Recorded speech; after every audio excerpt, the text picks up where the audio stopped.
Good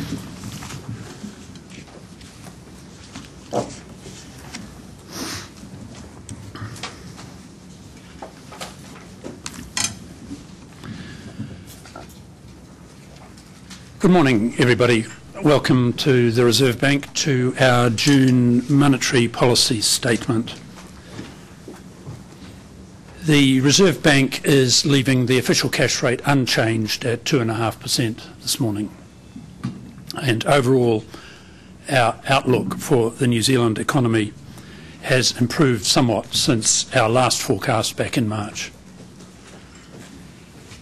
The pattern of economic activity has been significantly disrupted by the Christchurch earthquake, and of course many firms and households in Christchurch are still significantly affected.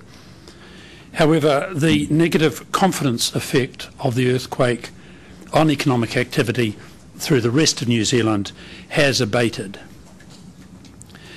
The early signs of recovery that we noted in our last forecast have continued. Despite some continuing signs of weakness in the world economy, commodity prices remain very strong and firms expect to increase hiring and investment in New Zealand. The Christchurch earthquake on its own is expected to add around 2% to GDP growth over next year, and it's going to boost activity levels for several years thereafter. Despite the strong outlook for export earnings, household consumption is expected to grow only modestly, with household debt remaining very high and expecting to constrain retail spending and the housing market for some time. Continued fiscal consolidation will also act to dampen economic activity. The New Zealand dollar has increased substantially over the last 2 months. This appreciation is linked to our very high export prices for primary producers, but it is hurting other parts of the tradable sector and constraining the rebalancing of the New Zealand economy. Headline inflation is currently being boosted by increases in indirect taxes and food and petrol prices. We do note that surveyed expectations of future inflation have edged up. But despite this, capacity and inflation expectation indicators do suggest that underlying inflation remains constrained. As GDP growth increases, underlying inflation pressures are expected to rise. A gradual increase in the official cash rate over the next 2 years is likely required to offset this, so that consumer price inflation will continue to track close to the midpoint of the target band over the medium term. The pace and timing of increases in the official cash rate will be guided by the speed of economic recovery, but for now the official cash rate remains on hold.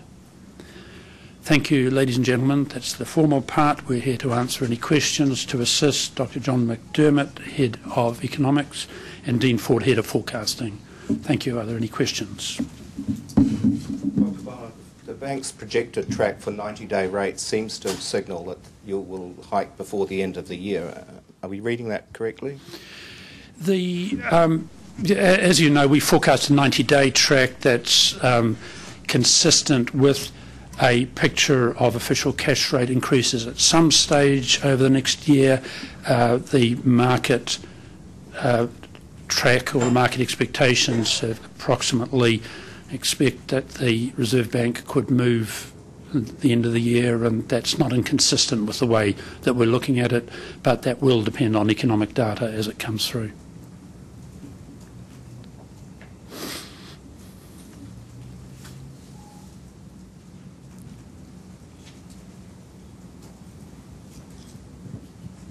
Do you think the New Zealand dollar is overvalued relative to its fundamentals at the moment? We believe that the recent increase in the New Zealand dollar has pretty clearly been driven by the increases in commodity prices that we're receiving, and those have clearly been a good thing for New Zealand. However, the underlying level we still feel is overvalued, and that, on balance, has some disadvantages for the New Zealand economy. There's been a lot of suggestion that the alleged $6 billion that the Chinese want to invest in New Zealand has a bearing on the value of the dollar. Any truth in that, do you think? Well, our models suggest that by far the dominant feature driving the New Zealand dollar at the minute is commodity prices. In addition to that, we've also at various times in the past managed to model the impact of risk on, risk off in the international markets, and of relative interest rate differences in New Zealand compared to other countries. And a number of other features are clearly important, such as insurance payments into Christchurch. But that's not to say that the interest that some countries have from time to time in investing in New Zealand or New Zealand bonds can have an impact on the New Zealand dollar as well. We can't model that. The Prime Minister thinks that the strength in the New Zealand dollar is due to an inherent weakness in the US dollar. Do you think commodity prices are high because of that weakness in the US dollar primarily? Well, we do measure commodity prices both in US dollars and in other currency forms, including special drawing rights, to try and limit the impact of US dollar moves on our understanding of commodity prices. So we're seeing two things. I mean, clearly we've had US dollar weakness for some time now. That has been a major driving feature of currencies around the world. The commodity price story is a different story, though. There's clearly some other things out of Asia and other strong areas of emerging market demand. But is the weak US dollar driving commodity prices up? Well, if you're measuring commodity prices in US dollars, it's having a big impact. But if you measure them in other forms, we're still seeing quite an independent drive in commodity prices. So it depends how you're measuring them is the answer to that. But in discussing the dollar, you haven't used words like exceptionally or unjustifiably that might resonate with expectations of intervention. What's your thinking on intervention and whether the criteria the bank set in the past are near to being met? Well, we'll never talk about the likelihood of us intervening. As you know, Brian, the way to test that out is to keep checking the monthly returns on the web from our balance sheet.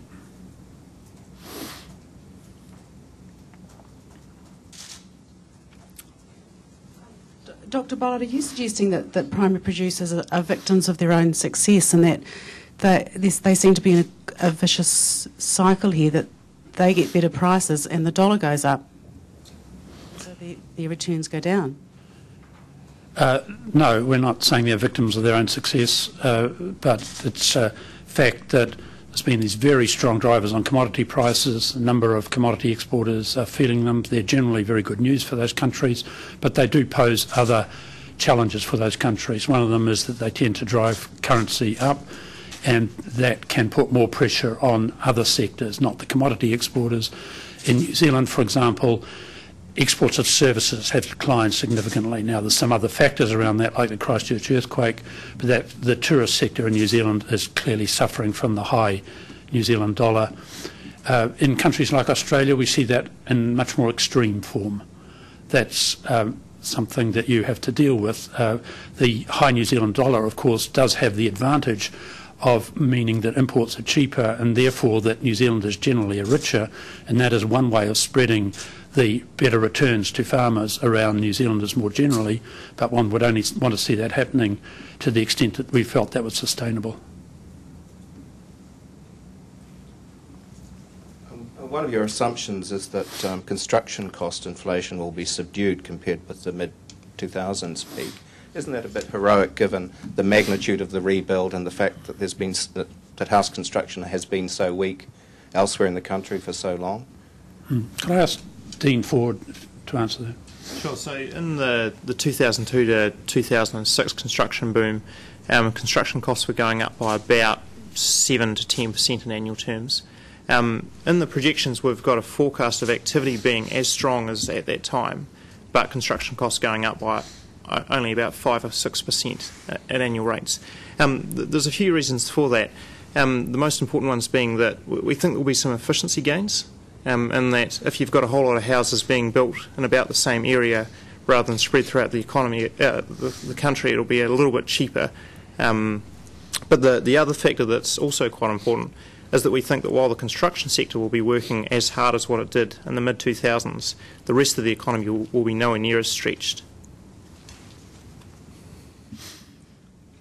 Back to the dollar, I see not just the US cross rate, but the TWI is, you've got that tracking quite a bit higher than you were a year to 18 months ago for quite some time.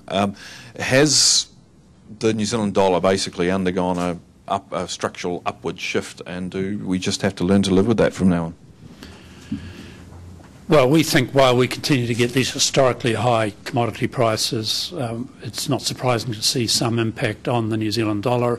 I mean, as you're aware, we don't have the ability to short-term forecast the New Zealand dollar. We think we can track it medium-term. What we do in our forecasts is to derive a projection to build our other forecasts around. If we're wrong on the dollar, and we almost certainly will be in one way or another, then it will impact through the rest of our forecasts. But our broad picture is of the New Zealand dollar gradually declining, but doing that only gradually. That's roughly in line with the forward numbers in the market at the minute on currency also.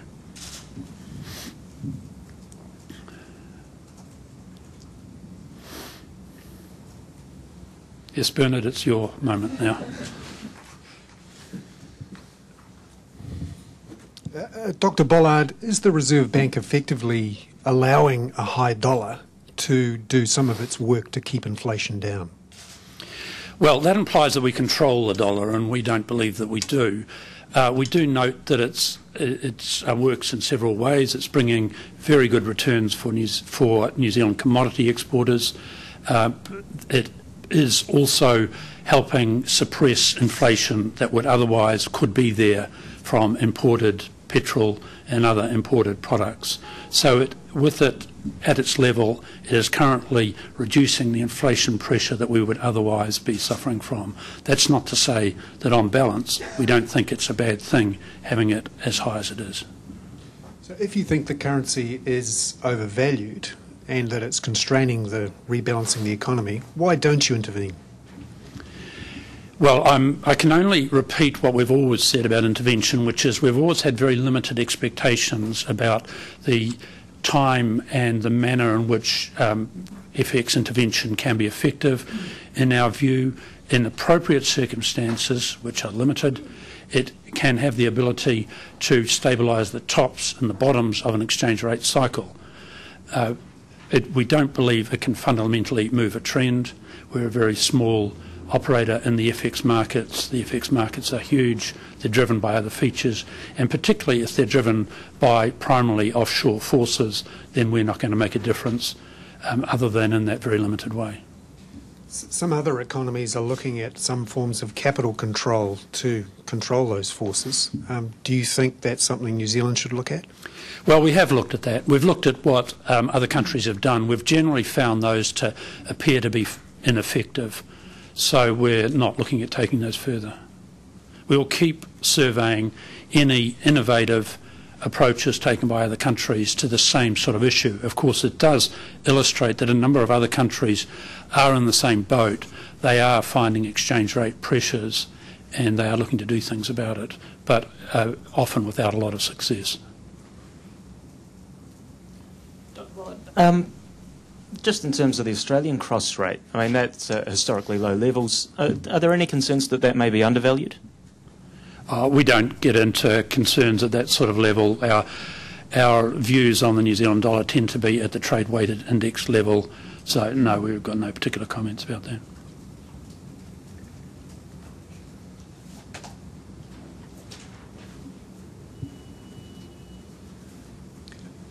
Dr. Bollard, how much do you think of the currency's overvaluation is related to the government's borrowing and the reinsurance flows coming into New Zealand? Well, we know we have in the past seen pressures when New Zealand has had big borrowing requirements. Typically in the past that's been more through private sector borrowing for housing and then going through the carry trade and arguably some pressure on the exchange rate from that. That's not the case now because the private sector is very constrained. But as you know, the government sector is going through having to fund a very large deficit.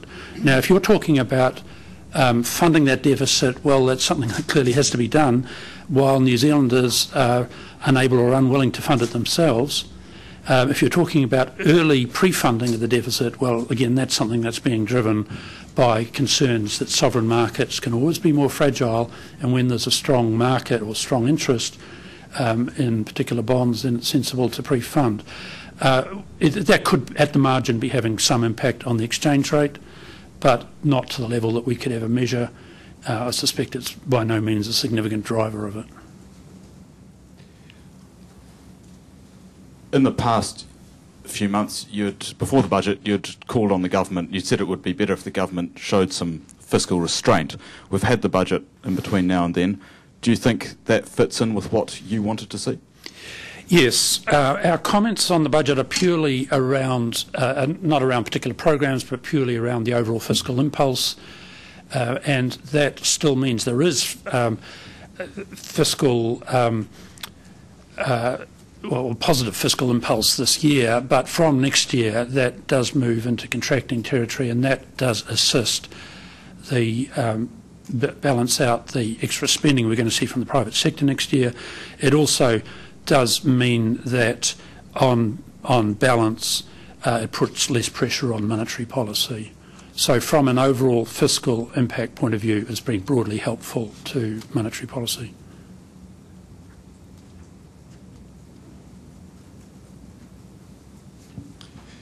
Dr. Bollard, in the monetary policy statement, the Reserve Bank forecasts the current account deficit will rise to over 5% in the next couple of years.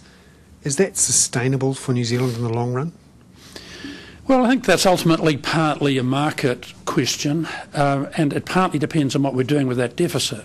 So if, as Australia has increasingly been doing, we are borrowing in order to invest for future growth, then absolutely that's sustainable.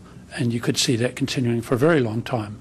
If, on the other hand, it's borrowing for consumption, then more question marks get raised, and you'd have to say, well, will the market support that sort of borrowing? And that really depends on how benign those international markets are going to be over the future. Is that borrowing for consumption or for investment? Oh, well, of course, it is a mixture. But we are expecting to see investment pick up this year and next year as the business sector regains confidence and starts to recover. We are not expecting to see consumption pick up in a very marked way over the next couple of years. Now, we might be wrong about that. That is a particular forecasting stance we're taking. We are judging that New Zealanders have learnt from the global crisis. They have been surprised, in some cases concerned by it. They have decided their debt is too high and they want to get that debt down. And consequently, they're prepared to go through a rebalancing where they don't increase their consumption to the levels that we might have seen in the past. And in addition, that house prices remain reasonably muted through that period as well. But that's something we're going to have to test. If we're right on that, then yes, you are seeing more going into investment and relatively less going into consumption. So how do you feel then when you see banks advertising 95% home loans again? Oh, well, we're keeping quite close to banks on their lending policies. At the minute, net growth in lending into the household sector is very, very low. So we don't have broad concerns from a financial stability point of view or from the point of view of households overloading their own balance sheets with debt. That wouldn't necessarily be the case if we were to see that continue for some time, and we wouldn't be slow in telling the banks about that if that were to become our view.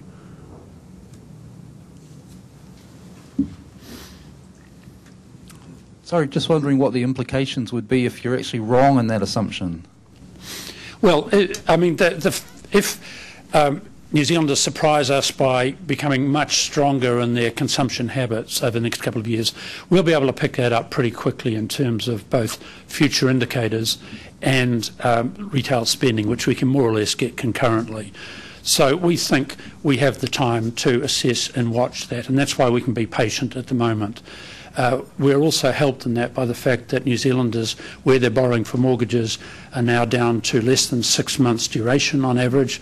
That means that most are pretty much near floating rates, and that means that if and when we do need to increase rates, we can expect to have a pretty quick effect.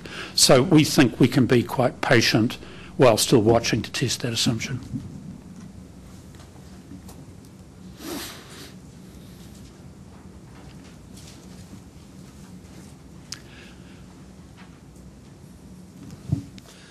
Dr. Bollard, what is the bird on your lapel, and does it give rise to any proverb?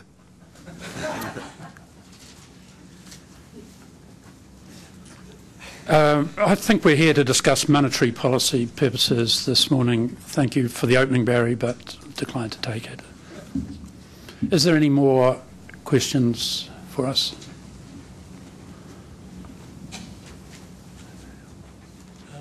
Dr. Bollard, just on your point on your ability to hit borrowers on the floating rates, wouldn't you expect the reaction would be a huge leap from those floating rates into longer term fixed rates, and people avoid the impact of rising short term rates at least? Well, I mean, at some stage, more New Zealanders may look for fixed rates, but there's no sign of that at the minute, given the yield curve. We don't expect that necessarily to happen in a big hurry. I suspect we will see New Zealand borrowers looking a little bit more like Australian borrowers, borrowing more short for some time.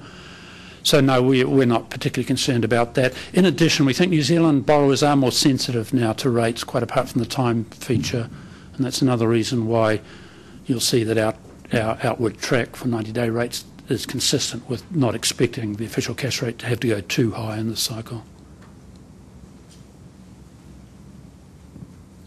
And just a follow-up question on the housing market. I mean, you made the comment that with a relatively flat housing market, spending would remain fairly modest as well.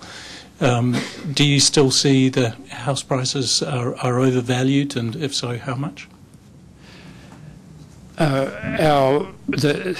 you know, there's a range of models that you can, in different ways, you can try to estimate that. Both our estimates and those of the IMF team recently here were that New Zealand house prices could still be overvalued. I think we have a sort of a by 0 to 10% sort of range, but other models do deliver up different overvaluations. That's not to say that changes quickly.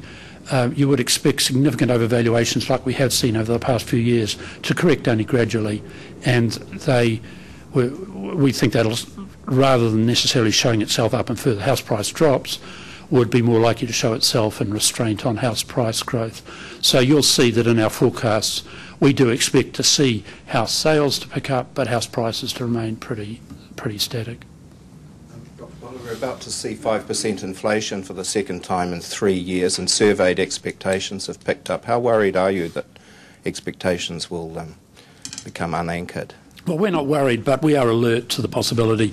I mean, as we know, we're now seeing the peak of inflation that comes from GST, tobacco excise tax increases, and some of the other administrative price increases. Those have all been out there for a long time. They're very well known. They peak this quarter, so they're currently peaked. We think there's another quarter, Q3, which will see elevated prices. Then after that, Q4, we expect to see very low prices for at least for a while. We've been optimistic through this that New Zealanders are looking through this. They understand that. We did notice in our last set of surveys of inflation expectations, there was a distinct upturn in expected prices. If there's signs of that settling into a pattern, then that would be bad news, and we'd expect to have to think about monetary policy responses around that. But we're not there at the minute. We still think we're getting through this in pretty reasonable shape.